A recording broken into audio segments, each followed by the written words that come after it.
We're going to continue reading from this Never Forget, Never Again. This time I'm going to read two stories, okay?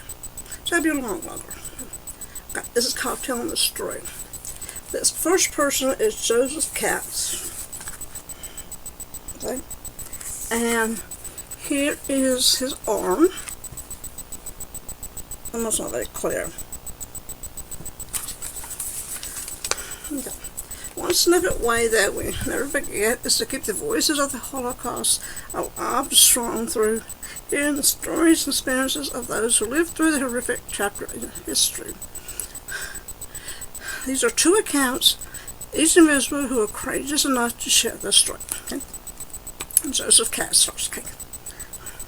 Joseph is a 75-year-old Iranian Jew as a Holocaust survivor.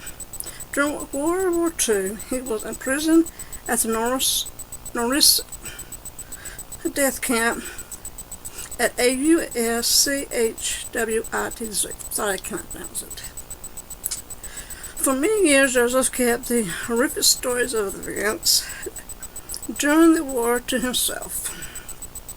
But recently, after encouraging workers from a local center funded by a program, he began telling his story. The center is a place of hope for Joseph, where these impoverished man receives food, medical assistance on a regular basis. And now it has been given him means of release, and since his story will not be forgotten. He says, I was working in a coal mine when I was working in a coal mine when the front line of the fighting was approaching, Joseph says. We marched away in a line wearing prison clothes. We had wooden soles on our boots. It was cold. People were weak. Those who couldn't go farther were killed or stayed where they lay. We were driven forward this way for 3 days and nights. When the front was coming to a near, we were put into carriages where the coal was usually kept. We were piled up on one top of another. As we rode in the carriages, some people in one village we were passing through learned that the prisoners were in a cottage, so they threw us bread and meat. We were weak and hungry. We tried to catch the pieces of food. People were so hungry the crowd crushed each other, trying to get the food. The Nazi guards shouted, "Halt!" and they shot the prisoners. A lot of people were killed. The guard made us take the bodies and stacked them inside the carriage like a bench, and then they made us sit on top of them. 3 more days and nights we lived through that. Imagine a day when we would escape. Finally they took us from the carriage, and then they put us in columns, and we began marching again. Many days passed, and we found ourselves in a small forest. Suddenly we stopped and looked around, and there was no guards. It was night. We saw a big barn. Very carefully we approached the barn, crawled in, and slept there all night. We didn't hear a tank coming near, but when we looked out, we saw a five-angled star.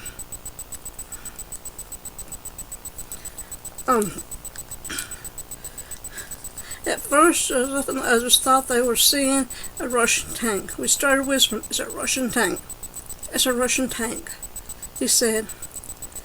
Then we understood that they were Americans.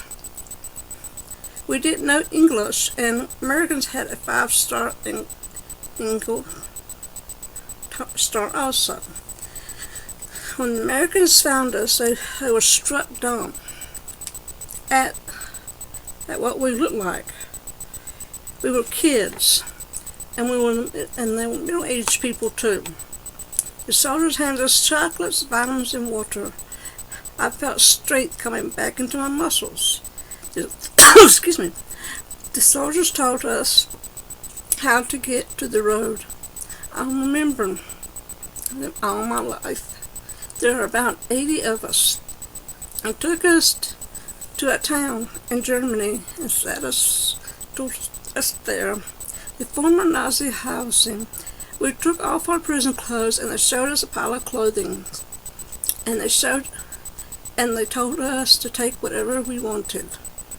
We washed, they fed us, and there were doctors there. Joseph is grateful that he was able to share his story, and we too should be grateful for him.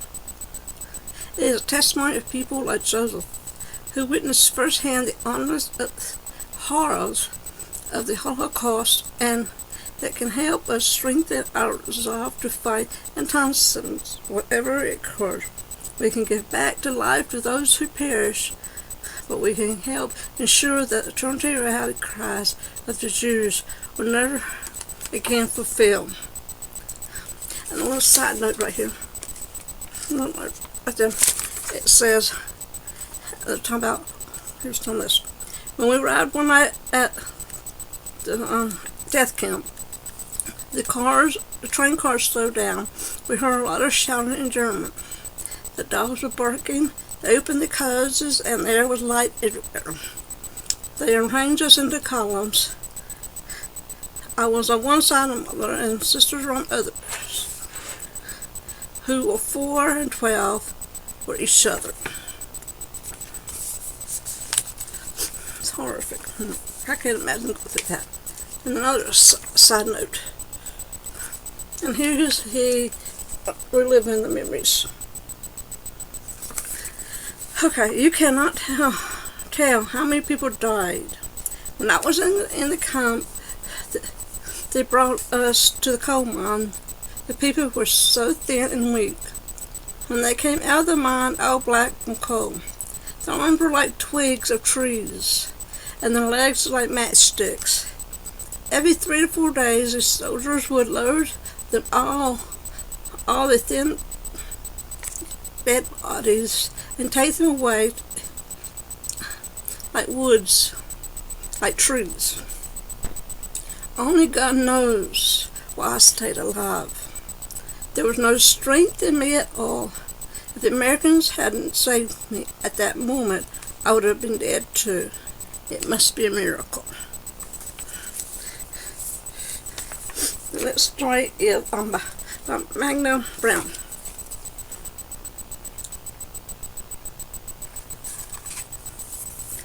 She said, there's a little quote, it says right here, the stench from the chimneys of burning flesh will live with me as long as I live.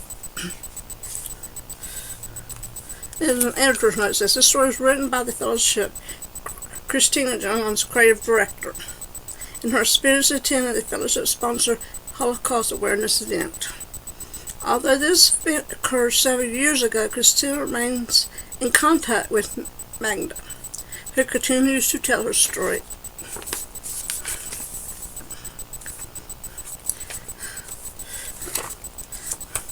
Several years ago, I attended this is Christina talking. Several years ago, I attended a fellowship-sponsored conference on Holocaust awareness at the Illinois Holocaust Museum, an educational center. My main task was to interview one of the Holocaust survivors, who served as our guide through the exhibit. When we stepped into the replica of the rail car that had been used to deliver Jews to concentration camps, a wave of panic washed over me. I met the eyes of Magna, our guide, an 83-year-old Holocaust survivor, and was suddenly overcome with shame, anger, and sadness. When she was 17, not much younger than me, she stood in the rail car just like the one we were standing in. Her mother and other victims were packed into cars, given little information as to their destination, and left to endure another phase of the Nazi final solution. Her eyes were glassy as she shared this part of her horrific story. I felt my eyes well with tears as pictures of my mother flashed through my mind. The fear she must have experienced, and the strength she must have had in order to survive. I will never be able to comprehend it. Probably we will never comprehend it either. Tragic. The war against the monster of hatred and anti-Semitism has not ended. The war on hate is being waged over the world. We need to know this threat and be a voice of reason among the course of ignorance. It is not up to those who survived the Holocaust to ensure we remember. It is up to all those who wish to live in a world that is just and immortal. Okay. Magna shares remembrance. Here's a little picture right here. Okay. Bunch of people standing outside a railroad car with stars on their jackets. Excuse me. There wasn't enough room in the cars to sit, so in order to allow Mother to sit, I stood for 3 days. There were all kinds of people there. Some just prayed, others yelled, some didn't know what to do. There was no food, water, and the only bathroom facility was a bucket in the corner. The smell was tolerable, but the thirst was so intense that it was all I could think about. Everything was secondary to the torture of being denied water. It was maddening. At one point, I was pushed into a corner where there was a small window with a barbed wire across it. I looked out the window, and my memory is so vivid. I saw a boy close to my age herding a flock of sheep. I thought to myself, why is he out there and I'm in here? You see, I thought the whole world was in a train car.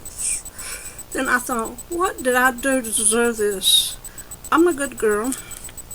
Eventually the train stopped, the boxcar cars opened, and some men motioned for the people to get out and leave their belongings behind. I grabbed my mother's hand as thousands of people poured out of the train cars. I looked out and saw that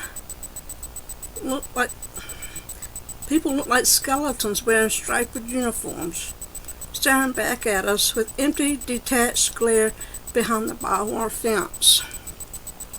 I thought to myself, why did they bring us this insane asylum? I thought we were going to work. When people got up to the front line, there was an SS band pointing people where to go. Some went right, some went left. People were screaming and crying as they were pulled from one another. They saw me hold my mother's hand, and now I look back and think that was a mistake. You see, my mother looked young. They probably would have let her live if they thought that. Instead, they knew she was my mom. They pointed to her in the opposite direction from where they pointed me. I kind of waved to her and said, Mom, I'll see you later, not realizing that would be the last time I see you, my beautiful mother. And then everything was symptomatic. You became a zombie. You were no longer a person. You just moved, you followed directions and oaths.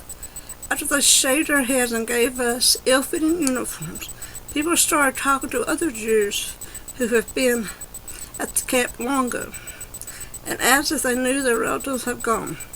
I listened. I wanted to know when I would see my mother again. They pointed to the 5 chimneys in the distance, and he very coolly said, there's your family. There are your relatives.